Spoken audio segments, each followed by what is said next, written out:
E as nossas suspeitas estavam certas. De fato, não é a verdadeira Merlin. Mas e agora? O que será que aconteceu com o nosso pecado da gula? Ela morreu de desgosto com Arthur? Não quer retornar para a sequência? Ou não tem cachê para pagar pela sua participação? Bom, vem comigo para tentar desvendar esse mistério, depois da vinheta.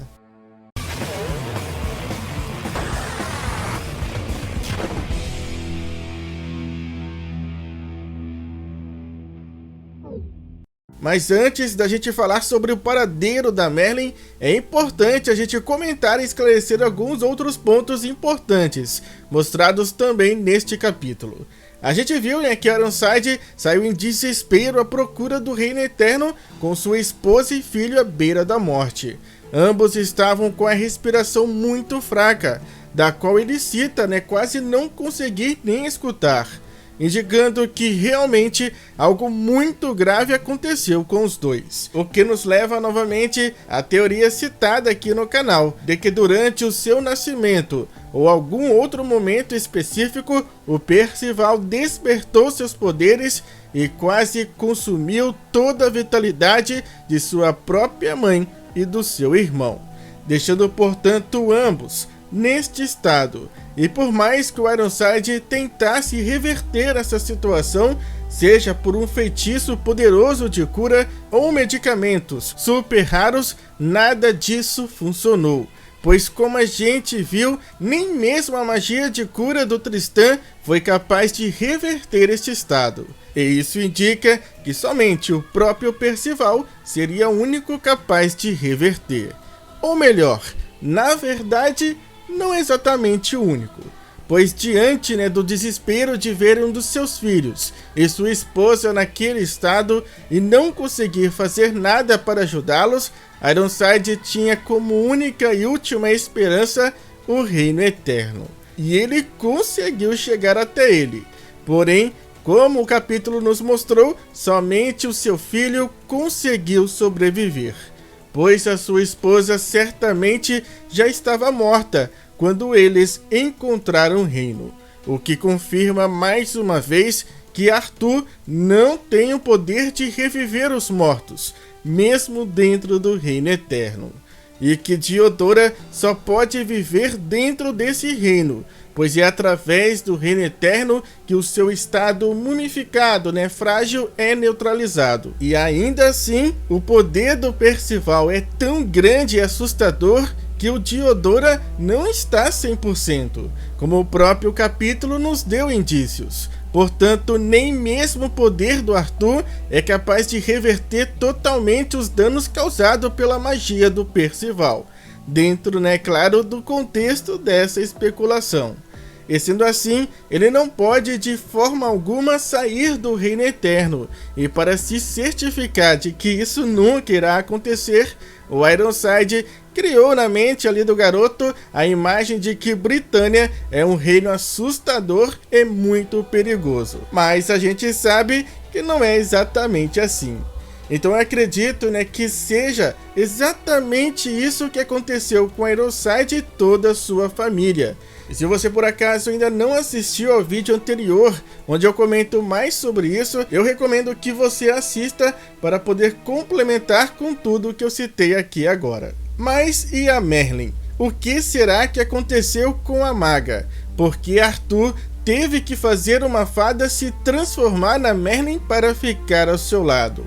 Bem, a resposta provavelmente sempre esteve lá no primeiro capítulo, onde o Barges cita várias coisas que o Percival iria encontrar ao ver em Britânia. Inclusive, algumas dessas citações ele já encontrou, como a Floresta Emaranhada e o próprio Ironside. E mais curioso é que até então eu não tinha lido essa parte do capítulo em japonês. E olha só o que exatamente é dito pelo Barges. Uma torre retorcida onde vive um feiticeiro de coração fechado.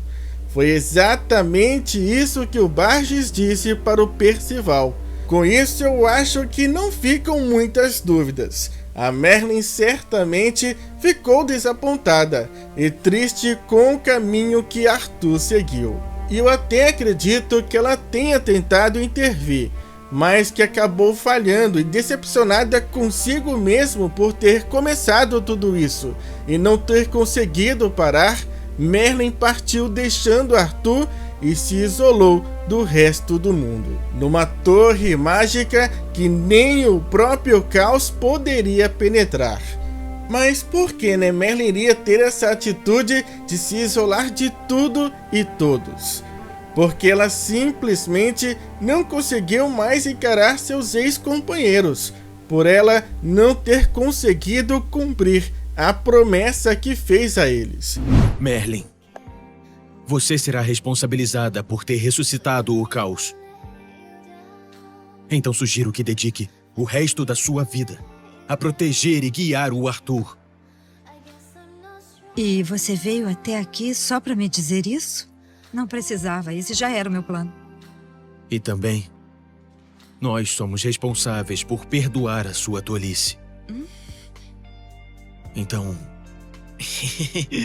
deixa a gente proteger vocês dois, combinado? No entanto, eu acredito que ela no fundo nunca desistiu e que o Meliodas provavelmente em algum momento conseguiu abrir seus olhos novamente, fazendo Merlin entender que ainda havia esperança. E foi a partir desse ponto que ela começou inclusive a ajudá-los, mesmo não estando presente, entregando a eles os orbes mágicos e até mesmo fazendo as novas roupas dos 4 cavaleiros e seus companheiros, roupas processadas magicamente e que possuem particularidades únicas.